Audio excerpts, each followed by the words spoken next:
So workstations, Roland's new premium workstation and its sounds in particular on this video.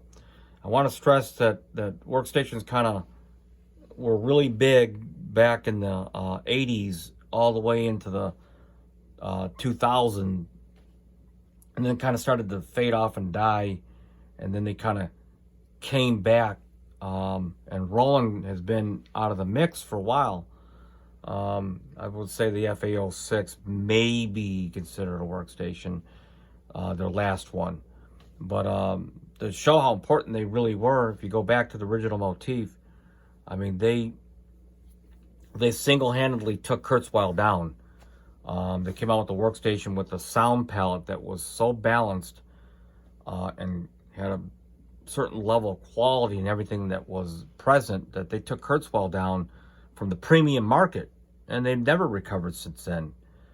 Sent them back 10 years. So this kind of category and segment is a pretty important category, and Roland seems to think it is because they finally came out with something new, and they deemed this as a premium workstation release. Probably since the Phantom G was their last premium quality workstation. So how does it really compare? And let's just talk about the sounds in general. I'm going to go into the pad section. You see they have 20 sounds per page, and here this index shows it's just 24 pages, so it's pretty deep. They organize them simply with the new Zen Core sounds, which I'm going to get into in a second. Then they go down the pecking list to their second newer category sounds, which are from the AX engine. It's like their lead guitar sound, keytar instrument. And then they go to the Integra, if applicable, if it's in there. And then they go to the good old 5080 that we know and love from a long time ago, 18 years ago. And then they go to like their user patches, basically. So if I play a sound from here,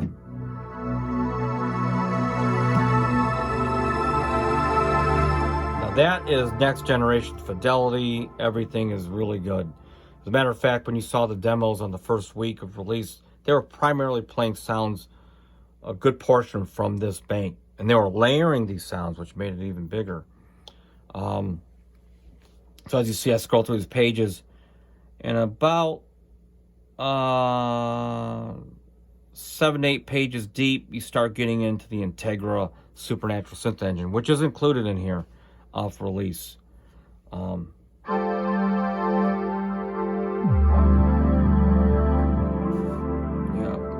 Let's see. Fireflies. I don't remember that, but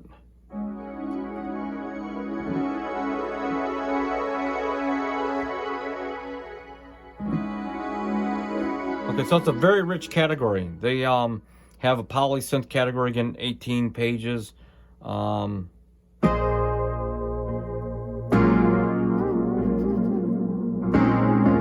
a matter of fact, upon release, whenever you see a category that's 10 pages or more, odds are that deep, I mean, that the Supernatural engine portion that they put in here on release will have the full banks from that particular engine, which comes from the Integra, and some extent the Jupiter 80.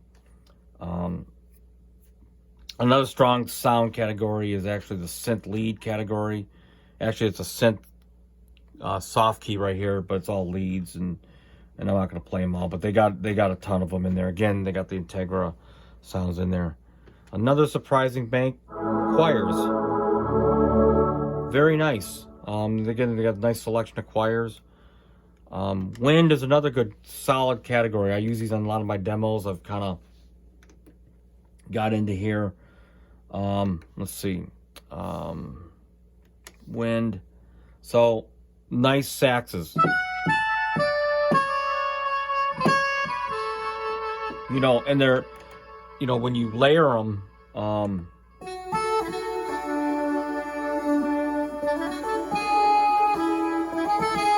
so real nice.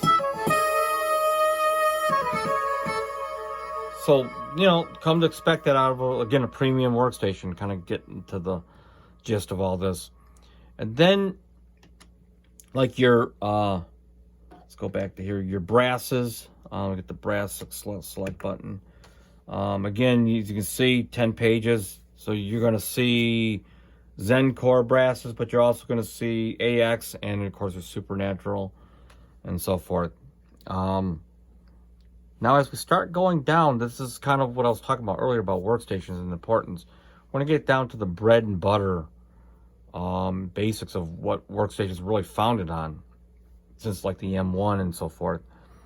Your acoustics. And I'm going to go right to the drums here. They kind of laid an egg on it. Drums are pretty important. Quite honestly, the drums that are in here, the electronics are decent, you know, the 808s, 707s, and so forth. But the acoustics, not really. These sounds here, like this Michelle kit, you know, with the advent of Superior drummer and even the Chronos having really good drums, Roland with their TD-50s and so forth, 30s, you think they would have come a little harder on it. So I have to speculate on this, kind of raise a red flag for me as we kind of move forward with theory on this, that they laid an egg on it. They came with old, as a matter of fact, this drum kit was actually from the Studio kit, the Studio SRX card, which goes back to the 5080. So they kind of put them in there, and I'm not exactly sure why they didn't come with something. Not even the Supernatural drums are in here. Again, that raises another flag. Okay, so moving on. Acoustic drums, or acoustic piano, I mean. They got the V-synth in here, the V piano, I mean, which is nice. The full V piano's in here. But as far as acoustics, they could have come pretty hard with a real nice sample piano. I mean, they got the Terra piano for the Roland Cloud technology. I'm surprised they didn't do anything. Again, maybe another breadcrumb towards another conclusion, leading to another conclusion. I mean, the piano, not bad. Not bad, but not stellar either. I mean, I can go to my Nord and pull out an upright that would just, you know, to your ear, just feel the piano like it's in the room in front of you. Here, you know, no more than nine down on a category of 3 pages deep. I'm at the 1080 piano. You know, I mean, not bad, but I mean, it's just true to what it originally was, but not cutting edge again. When we're talking about workstation. Cutting edge, premium, remember? Electric piano, same thing. Not bad, but not incredibly deep. I mean, I can go to my Nord here.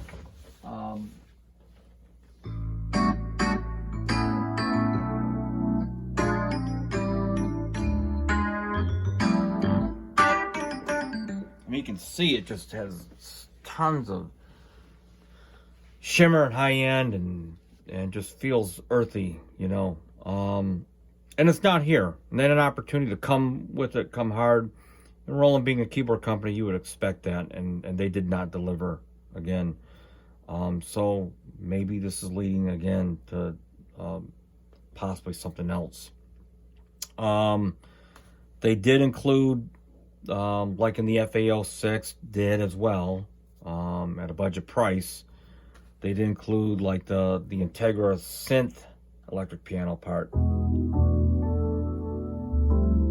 You know, I mean, that at least is there. And then they, of course, got the classic 1080, 2080 stuff from the 5080, of course, is in here if you go deep down enough. Like the delicate electric piano. So it's in there. And faithfully as they could possibly make it, and you do some tweaks if you really want it to be exactly like the 5080s version. But they're there. Organs, if you're a purist, you know, this is not going to do it for you, but if you're like a workstation person, plenty good. Drawbar organ. I mean, there it is.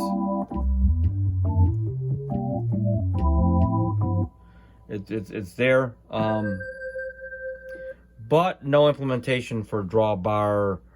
So maybe they don't have the real VK organ engine in there. Maybe it's just here for now, and they're gonna update it because they do have assignable buttons over here by the faders that you could easily turn these into drawbars. Maybe that's, you know, talks in the future. They got a keys category. It's mostly electrical, mechanical, like the bells and most of these, you know, these are mainly acoustic bells. If you want the, well, not necessarily, but if you want the more lusher bells, they're actually in the bell pad category. But none of these categories here are actually too deep. Guitars, I mean, talk about dropping a ball or running a Mack truck through a China bowl shop. Fortunately, guitars are no good here. Remember our Workstation, you know, just because the Kronos had an awful set of acoustic and electric guitars doesn't give Roland permission to also put a bunch of lousy guitars. As a matter of fact, I'm not even going to play these. They're not very good. When you get down to the 10th sound on that first page, 1080. Which were good for their time. Millions of records were made. But cutting edge. I mean, they could have gone with it, and they didn't. Again, more breadcrumbs, hopefully leading to something good in the end. Acoustic basses, half a page. Matter of fact, 5 sounds down and you're at the XV already upright.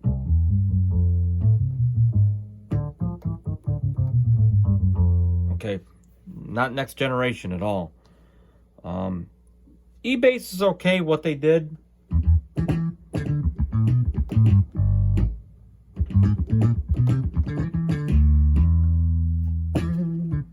You know, they're okay. They're serviceable. They're not the weakest. Again, 9 sounds in and you're at the 1080, 880 pick bass. You know, so, you know, with 3 pages deep, not the best either.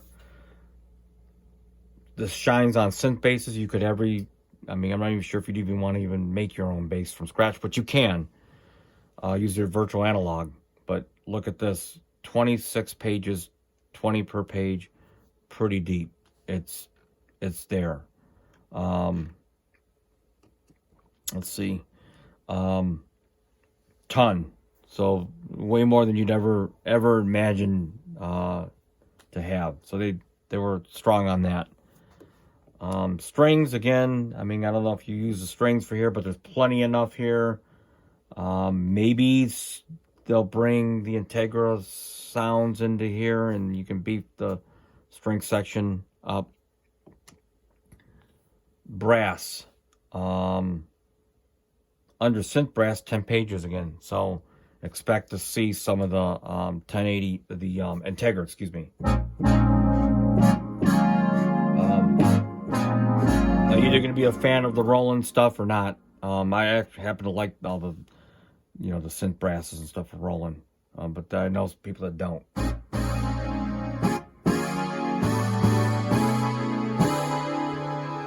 But they came good on that in a classic way.